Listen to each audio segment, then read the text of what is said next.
اعوذ باللہ من الشیطان الرجیم بسم اللہ الرحمن الرحیم وا یسألونکا وا اور یسألو سوال کرتے ہیں پوچھتے ہیں کا آپ سے عن المحیض حیض کے متعلق کل آپ صلی اللہ علیہ وسلم فرمائیے ہوا وہ آزن تکلیف دہ ہے فَاعْتَزِلُوا النِّسَاءَ پس اعتزلو الگ رہا کرو النساء عورتوں سے فی المحیض حیض کی حالت میں ولا اور نہ تقربو ہننا وا اور لا نہ تقربو قریب جانا ہننا ان عورتوں کے پاس اور نہ نزدیک جایا کرو ان کے حتیٰ یہاں تک کہ یطہرنا یہاں تک کہ وہ پاک ہو جائیں فائزہ پس جب تطہرنا پس جب وہ پاک ہو جائیں فأتوہنہ پس جاؤ ہننا ان کے پاس من حیثو جیسے ہمارا حکم دیا گیا ہے تمہیں اللہ تعالیٰ کی طرف سے پھر جب وہ پاک ہو جائیں تو جاؤ ان کے پاس جیسے حکم دیا گیا ہے تمہیں اللہ نے ان اللہ بے شک اللہ تعالیٰ یحب محبت رکھتا ہے پسند فرماتا ہے توابین بہت توبہ کرنے والوں کو ویحب اور پسند کرتا ہے دوست رکھتا ہے متطہرین صاف ستھرا رہنے والوں کو نساؤکم نساء عورتیں کم تمہاری عورتیں تمہاری بیویاں حرثن کھیتی ہیں لاکم تمہارے لیے فأتو پس آؤ حرثکم اپنی کھیتی میں انا جس طرح شئتم جس طرح تم چاہو وقدموا اور پہلے پہلے کر لو لانفسکم اپنی بھلائی کے کام واتقوا اللہ اور ڈرو اللہ تعالیٰ سے واعلموا اور جان لو انکم بے شک تم ملاقوہ تم ملنے والے ہو اس سے وبشر المؤمنین اے حبیب صلی اللہ علیہ وسلم بشیر بشارت دے دیجیے خوشخبری دے دیجیے مومنین کو خوشخبری دے دیجیے یہود ایام حیض میں عورتوں سے بالکل قطع تعلق کر لیا کرتے تھے ایک ساتھ اٹھنا بیٹھنا تو کجا اس کے ساتھ کھانا پینا بھی بند کر دیا جاتا بلکہ اس کے ہاتھ کا پکا ہوا کھانا بھی ناپاک خیال کیا جاتا تھا اور مشکین عرب کا رویہ بھی تقریباً ایسا ہی تھا لیکن نصارہ ان دنوں میں کسی قسم کا پرہیز نہیں کیا کرتے تھے یہاں تک کہ ہم بستری سے بھی باز نہ آتے حضور نبی صلی اللہ علیہ وسلم سے دریافت کیا گیا تو یہ آیت نازل ہوئی جس میں یہ افراد ہے نہ تفرید بلکہ اسلام کی روایتی میانہ روی اور اعتدال جلوہ فرما ہے صحبت سے منع کر دیا کیونکہ مرد عورت دونوں کا فائدہ اسی میں ہے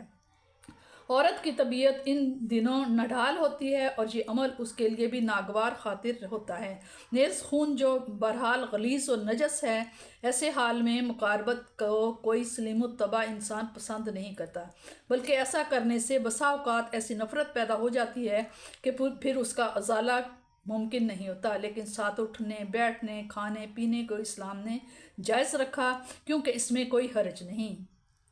یہاں طہارت میں مبالغہ مطلوب ہے یعنی خون کے بند ہونے کے بعد غسل کر لے یا ایک نماز کا وقت گزر جائے یا خون 10 دن گزرنے پر بند ہوا ہو تو پھر مقاربت کی اجازت ہے یہ قید اس لیے بڑھائی گئی ہے تاکہ خون بند ہونے کا پورا یقین ہو جائے یعنی فطرتاً اللہ نے عورتوں کو مردوں کے لیے سیرگاہیں نہیں بنایا بلکہ ان دونوں کے درمیان کھیت اور کسان کا سا تعلق ہے اسی لیے بلکہ اگر غور کیا جائے تو اسلامی ازواج کا سارا فلسفہ سمیٹ کر ان دو لفظوں میں رکھ دیا گیا ہے شادی کا مقصد صرف لذت طلبی نہیں بلکہ حصول اولاد ہے اس لیے اپنے لیے بیوی ایسی منتخب کرو جو نیک اور پاک باز ہو کیونکہ اگر ردی زمین میں تخم ریزی کرو گے تو اچھی کھیتی کی توقع غلط ہے نیز جس طرح کسان کی ظاہری خوشحالی بلکہ بقا کا انحصار اس کے کھیت کی حفاظت اور نگہداشت اور خدمت پر ہے اس کے لیے دل وابستگی ضروری ہے اسی طرح تمہارا تعلق اپنے رفیقہ حیات سے دلی وابستگی کا ہونا چاہیے غرض کہ آپ جتنا غور کرتے ہیں شادی کا مقاصد اور فرائض نکھر کر سامنے آتے ہیں انا بمعنی کیف ہے یعنی مقاربت کی کوئی ایک حد متعین نہیں بلکہ جیسے تمہیں پسند ہو صرف ایک شرط ملحوظ رہے کہ تخم ریزی وہاں ہو جس جگہ اس کے لیے مخصوص کی گئی ہو آیت کے ان دونوں الفاظ کو دو غلط کاریوں کا رد کر دیا گیا ہے یہود نے مقاربت کے لیے صرف ایک شکل مخصوص کر رکھی ہے فرمایا کسی شخص حید کی پابندی کی ضرورت نہیں، بلکہ جیسے تمہیں پسند ہو۔ اور بعض گندے مزاق کے لوگ عورتوں کے ساتھ لواطت کیا کرتے تھے، اس سے منع فرمایا کہ وہ تخم ریزی کی جگہ نہیں، اس سے شادی کا مقصد بھی فوت ہو جاتا ہے اور عورت کے طبعی حقوق بھی پامال ہو جاتے ہیں۔ بڑا جامع فکرہ ہے اور بڑے وسیع مفہوم پر دلالت کرتا ہے، یعنی ان لذتوں میں ہی کھو جاؤ بلکہ اپنی آنے والی زندگی کے لیے نیک اعمال کا توشہ جمع کرتے رہو۔ نیز شادی سے اولاد طلب کرو تاکہ اس کی وجہ سے تمہارا نام باقی رہے اور ان کے اعمال صالح سے تمہارے مر جانے کے بعد بھی تمہارے اعمال نامہ میں نیکیوں کا اضافہ ہوتا رہے۔ اگر تم لذت طلبی میں ہی عمر برباد کر کے دنیا سے چل دیے تو تمہارا نام تک مٹ جائے گا، اور اگر اولاد ہوئی اور اس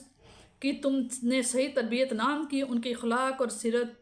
کو اسلامی سانچے میں نہ ڈالا، وہ جاہل، بدعمل، بدکار بن گئے تو تمہیں یاد تو کیا جائے گا لیکن ایسی برائی کے ساتھ کہ